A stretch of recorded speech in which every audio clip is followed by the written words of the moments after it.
Welcome to How to Be a Humane Leader Without Losing Your Job.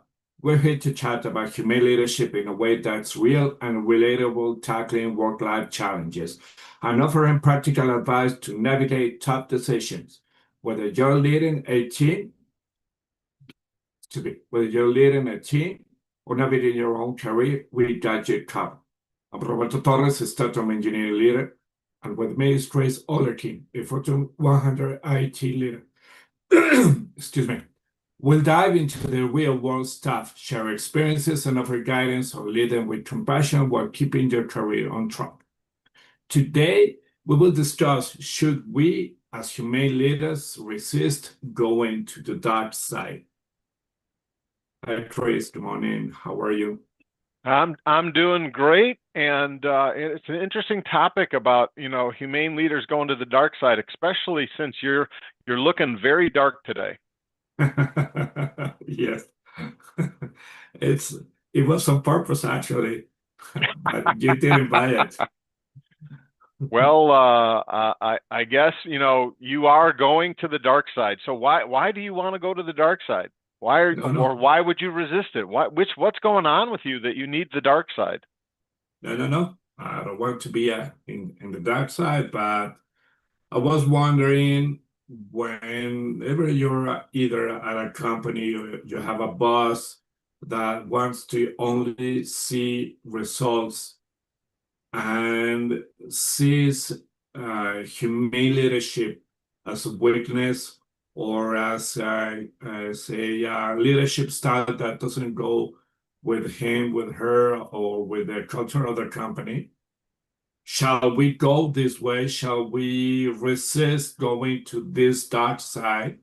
And I made this Star Wars metaphor, but I think that is not something that most humane leaders has to be, because once you lead humane leadership, it's like a void, like an empty black void in which it sucked you up, and you maybe never leave. But I wanted to listen to you.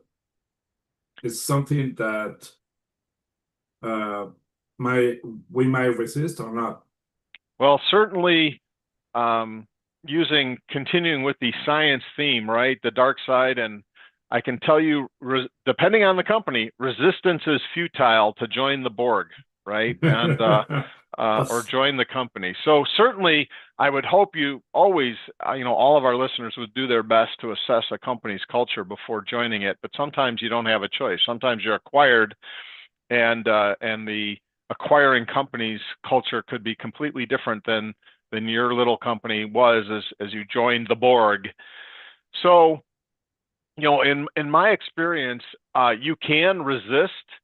I think frequently a lot of the dark side, large corporate, in general, large corporate, but it could be in small companies too, that have this kind of boss beat down mentality. We're going to pound people to get the most out of them attitude. I think it kind of falls into a category that you've mentioned many times before, is how do you communicate things? Because I think many things that a terrible boss says um, are still in support of corporate goals and measurable results.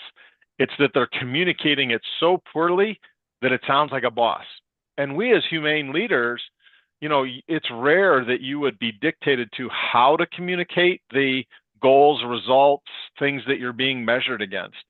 And so the first thing I'd say is before you go to the dark side, reflect back and think about your own communication. Is there some way that you can communicate what the boss or leadership above you that seems like it's the dark side or the Borg from Star Trek, is there some way you can communicate that is less painful? Is it, look here, team, we're facing this big challenge. Let's pick something really dark and bad, right? It's layoffs, right? The company's going to reduce the employment. Well, boy, it's pretty hard to not go to the dark side when that's the situation, right? Because it's bad news. I don't know how you make layoffs sound good, but you can, as the humane leader, be very humane and answer their questions about their concerns about it. What has HR told you that you can communicate about it? Yes, there is going to be a workforce, a reduction. The percentage of people is around 10%. Some groups may, if it's just a small group of 10, that may mean we contribute one person or maybe none, because maybe some group of 100 is going to donate 20 people towards the headcount reduction. So while I think in all companies, big and small, dark things happen or bad news eventually comes. You know, part of the humane leadership side is do your best to communicate it in a way that's open, honest, truthful, addresses their concerns, their fears. And, you know, you can't eliminate every fear in a layoff, but you can be honest about what the odds are that they're going to get laid off. What can you do? What benefits is the company going to offer if you are impacted? You know, the company I worked for, they offered a severance, which meant you got income for a while based on your years of service. You got coaching on how to apply for other jobs, both internally and externally, which went well beyond the severance point. So the date that you got severed, they would still offer this third party's consulting services to help you with your resume, your CV, help you with interviewing techniques, all kinds of things like that. So I don't know, you know, in my view of like, hey, there's really dark messages sometimes that have to be given. The humane leader can do their best to soften the blow without appearing quite as dark as the situation, at least in my opinion. Now, there may be other things that have to happen around that results thing. So it's not a layoff, but it's just here's the results, and the leadership above you is pounding.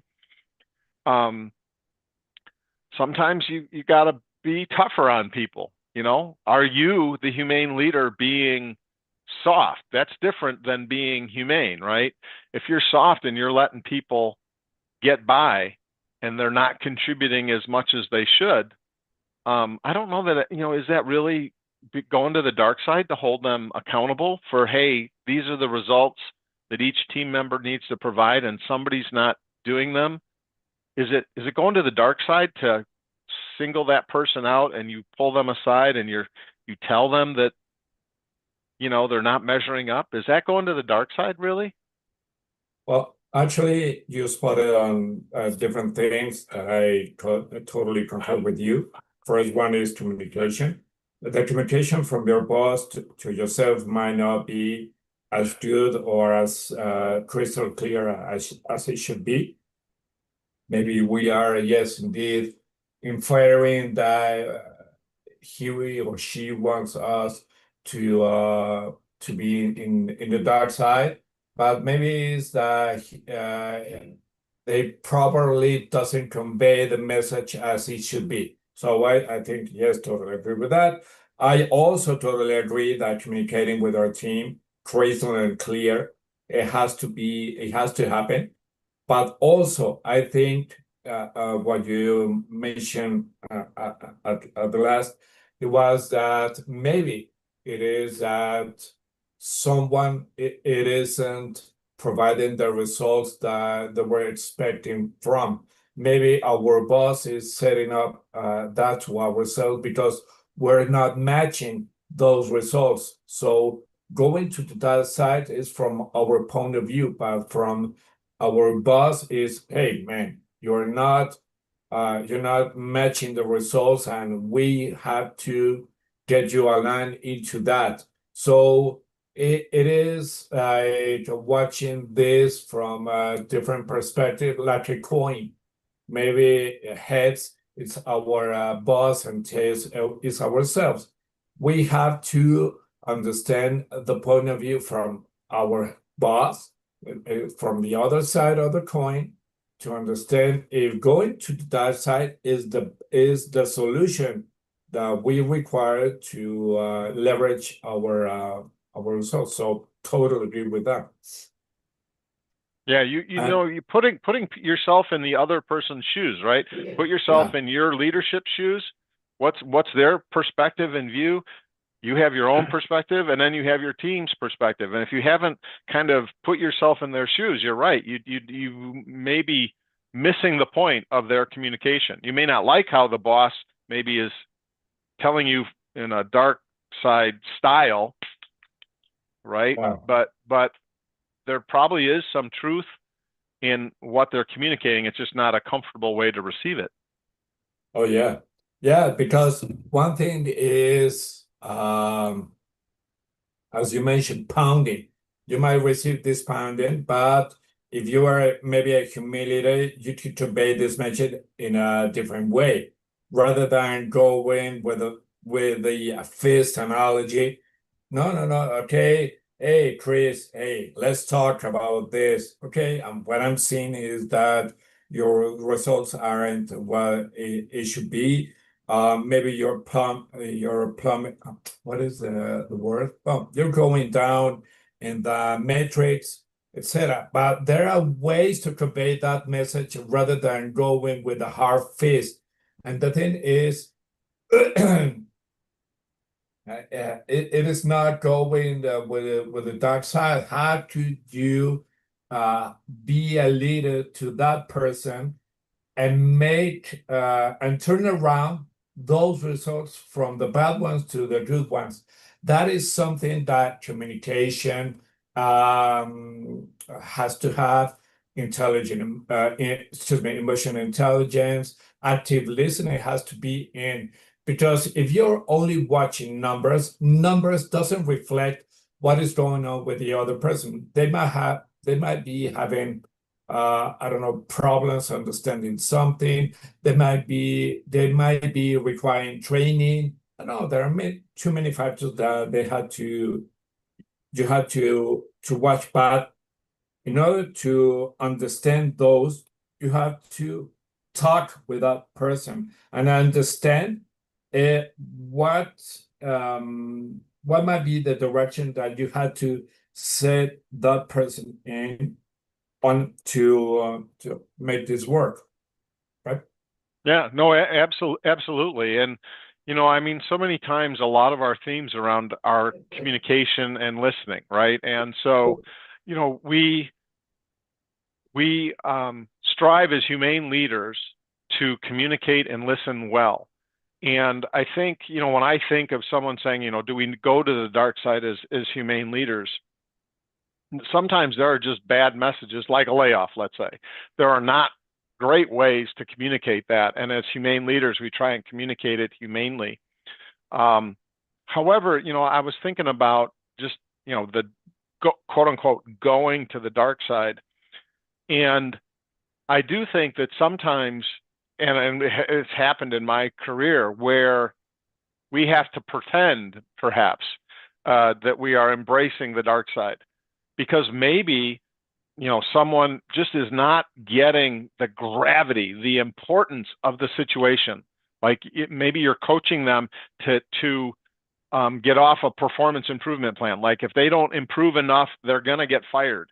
And they just don't understand that it's not getting there. And so do you let a little bit of this kind of pounding and maybe the tone of your voice in your communication gets harsher? Roberto, this is not how I expect to see you. A dark screen is bad.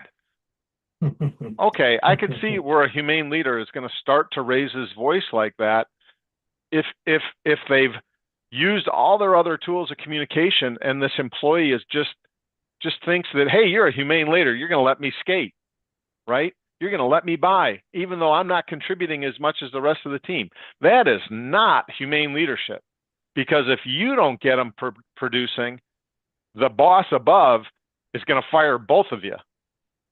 And Yeah. that's not very humane. So people need to understand that humane leadership doesn't mean that you let people skate, or maybe translate, you let people off the hook. You let people get by without contributing what they need to. They don't do their results, and you say, oh, that's okay. Maybe next quarter you'll get it done. No, no, no, no, no. That's not humane leadership. That's being soft. That's not delivering results. And sooner or later, that's going to mean both of you are out of a job. So I Yeah. think, a humane leader could go to the dark side a bit if the communication isn't getting through, and you have to start to act more like a boss or get more firm in your communication. Roberto, you get that screen working. If it's not working by next week, we're going to have a serious discussion. No, I totally agree.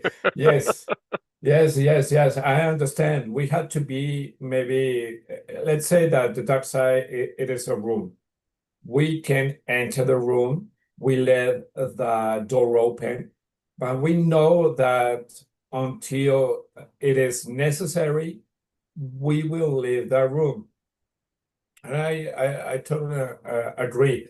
But I think that maybe for some people, being at the dark side is something that they feel comfortable, True. Yeah. because some people might say, guess what? I like when I raise my voice and I like when I scream. I like the power of making someone feel awkward when they shouldn't be. I Yep. like this kind of power. So that's what I meant when I said resisting going to the dark side. If you're a human leader, you must understand that we talk to humans. And this connection, this bonding that we have with our people might be broken if we go to the dark side. So I understand. If we had to go if results aren't being met up, we had to go maybe to the dark side, but don't stay too long because we might lose a human leader uh, who goes to the dark side. And it could get addicting, right? That sense of Yeah, power. Lots of people fall into the trap of enjoying that. Politicians, very well known for falling into the trap of the dark side and getting power and getting greedy. And so, as humane leaders, we need to watch for those signs that if we start to use those dark side tools for everything or too many things, we are no longer a humane leader. We are a leader on the dark side. And it's unfortunate. There are successful leaders that have those qualities. I saw plenty in my lifetime, and it can be successful for a while. It's never successful for an entire career. Very rarely. Maybe at the CEO level, it can be successful for an entire career, but generally it's not. So the majority of the people that would be listening, I would say, it will fail you eventually, and usually in a spectacular fashion, which may even get publicized. And then it will be very difficult for you to recover from and find your next job. So I would much rather be the humane leader where I know even the employees who work for me would be good job references. That's one way to measure your humane leadership, is that if you got laid off, do you think you could get your team members to answer a telephone call from a recruiter and ask, was Chris or Roberto a good leader for you? And if you're afraid to use them as your references, then you're not being as humane as you should be. yeah, Not soft, but you're not being as humane as you should be. yeah, indeed. And one thing also is, let's say that a dark side leader gets fired or doesn't find a job. When you mentioned that someone will be a reference, but in the proper way of finding a job, you have to contact everyone with you have worked with and tell them, hey, I'm out of a job. I'm looking for someone to, I don't know, engineering, marketing, etc. And people, when they find you that you're a good leader, a humane leader, they will help you immediately. Or maybe they will say, oh, I heard in my company that they're looking for a manager, a director, etc. They will do that. But if you're a dark side leader, they won't. They might even laugh or cut communication with you. So be really aware that what you're doing today will reflect and will impact you in the future. Absolutely true. Well, great. I think the the last question might be Chris. So going to the dark side might be temporal. So have you seen someone going to the dark side and never let out from there? In my career, I would say two levels up from me. I definitely saw it happen. I saw them fail and get fired. And from watching LinkedIn, never saw them kind of achieve the same level of leadership again. So, in my experience of real world examples, I have seen many temporarily succeed on the dark side, meaning a year or two, sometimes three, but usually the results end up failing in the long term and they get called out by the even darker side above them. They get fired and then they are struggling. And usually you'll see this because then they'll go to some other firm and they're gone in a year, and then another firm and they're gone in a year because their dark side techniques just don't work. Okay. Well, answering my question, yes, I have seen that. Once I got into a new company and the onboarding week, I was with the operation director or head of operations. And this guy was a humiliator when we spoke during all that week. I saw in him a humiliator and we discussed strategies and different stuff. But 1 month later, he was totally in this dark side and he enjoyed it. And the problem was that, I don't know, I was a couple of years in that company. 1 year after that, he was really hated by most of his team. Hmm. And they did the job that they required, but when he asked for understanding, hey, let's work on weekends, most people say no. And he left the company I don't know this word, but he left the company bad, and many people sever the communication with him, even though he tried to look for some of them at the future. So it is a decision that might be seen as the good one, but you have to really, really be aware that this might change your future. Yep, in a very negative way. Indeed. Well, I think this was a good episode, Chris. Thanks a lot, man, and I will see you next week. All right. Good luck with turning on the lights.